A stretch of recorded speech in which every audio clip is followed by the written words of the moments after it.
view. Have you ever met someone who seems utterly captivated by their own reflection, not just in a mirror, but in every conversation and interaction?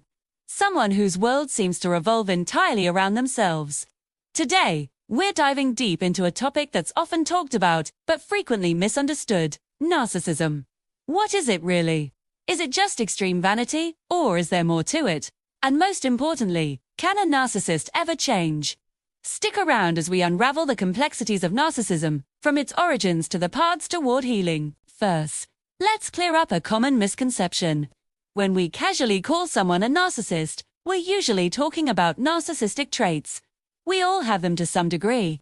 It's perfectly normal to feel proud of an accomplishment or want to be the center of attention sometimes. That's part of the human experience. However, when these traits become extreme, pervasive, and start to harm relationships and a person's own life, we might be looking at something more serious.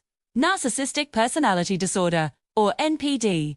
NPD is a recognized mental health condition, according to the Diagnostic and Statistical Manual of Mental Disorders.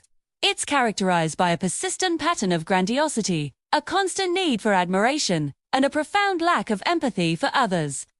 Imagine feeling, deep down, that you are fundamentally better, more special, and more important than everyone else. This isn't just high self-esteem, it's an inflated sense of self-importance that often masks a very fragile ego. Someone with NPD might fantasize about unlimited success, power, or brilliance. They may believe they are unique and can only be understood by other special or high-status people. They require excessive admiration and have a strong sense of entitlement, expecting favorable treatment without earning it. Perhaps one of the most defining and damaging characteristics is the lack of empathy. They find it genuinely difficult, if not impossible, to recognize or identify with the feelings and needs of others. This can lead them to exploit others to achieve their own ends, often without any sense of guilt or remorse. But beneath this grandiose exterior, there's often a deep-seated insecurity. The slightest criticism can be perceived as a major attack, leading to what's often called narcissistic rage, intense anger, fury, or cold, vindictive behavior. It's a defense mechanism to protect their vulnerable self-image. It's a paradox. They seem to love themselves, but in reality, their self-worth is incredibly brittle. So, what causes someone to develop these traits, or even NPD? Not a simple answer. Like many mental health conditions, the causes of narcissism are complex and believed to be a mix of genetics, neurobiology, and environment. Think of it as a puzzle, with many interconnected pieces. Genetics and biology play a role. Research suggests that personality traits are heritable, and narcissism is no exception. There might be a genetic predisposition that makes someone more likely to develop narcissistic traits. Some studies have even pointed to differences in brain structure, particularly in areas related to empathy and emotional regulation. For example, some neuroimaging studies have found less gray matter in the part of the brain called the left anterior insula, which is linked to empathy and compassion. This doesn't mean having a certain brain structure guarantees you'll be a narcissist, but it's one piece of the puzzle. However, genetics and biology are not the whole story. The environment, especially during childhood, plays a crucial role. There are a couple of key theories here. One path suggests that a child who is excessively praised and told they are superior to others, without their abilities or actions actually warranting it, may internalize this sense of grandiosity. They grow up believing they are inherently special and deserving of constant admiration, developing what we call grandiose narcissism. They are often outgoing, charming, and assertive, but their need for validation is insatiable.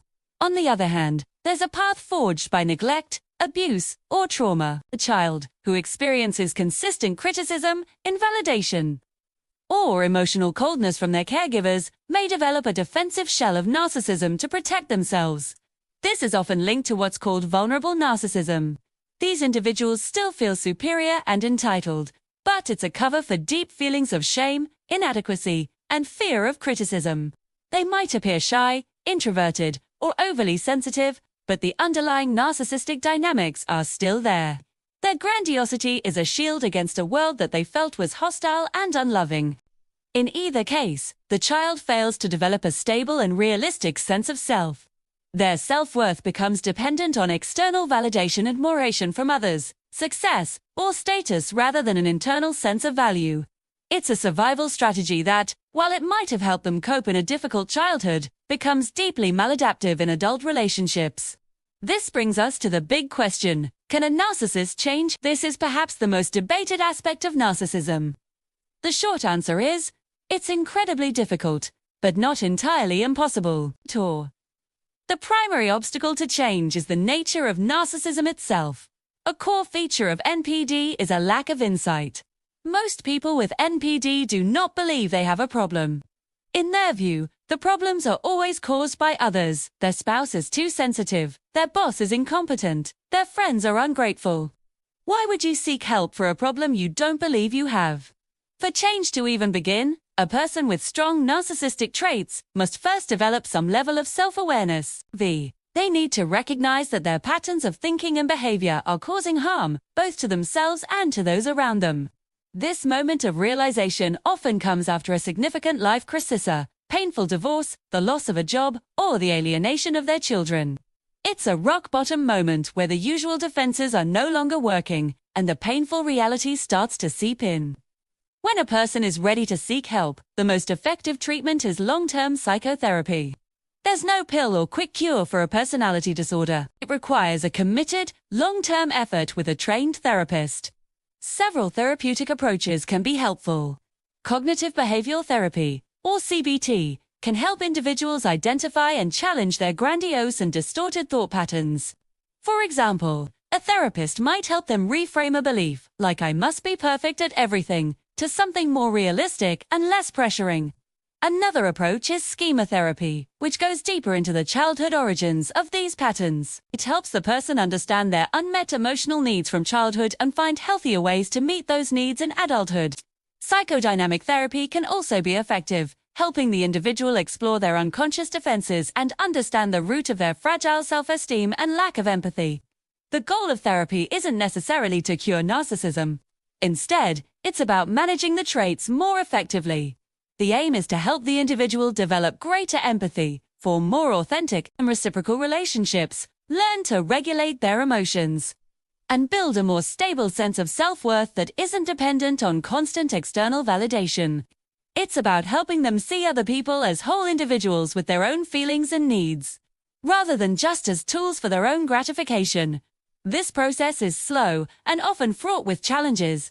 The person in therapy may resist the process, devalue the therapist, or quit when confronted with uncomfortable truths. Success depends heavily on their motivation and willingness to be vulnerable and do the hard work. For those who stick with it, however, meaningful change is possible. They might not become a completely different person, but they can learn to be more self-aware, more compassionate, and less destructive in their relationships. So, to summarize what we've covered, narcissism exists on a spectrum. While many of us have narcissistic traits, narcissistic personality disorder is a serious condition defined by grandiosity, a need for admiration, and a lack of empathy. Its roots are a complex mix of genetics and, crucially, childhood environment, whether through excessive praise or emotional neglect. While the idea of a narcissist changing can seem unlikely due to their lack of self-awareness, it is not impossible.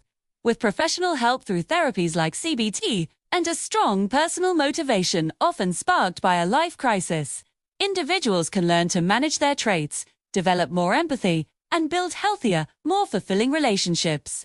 It's a journey that requires immense courage and commitment, both from the individual and from the people who support them. Understanding narcissism isn't about labeling or judging people. It's about recognizing a pattern of deep psychological pain and understanding the difficult but hopeful path toward healing. Awareness is the first step, not just for the individual, but for all of us in fostering more empathetic and healthy communities.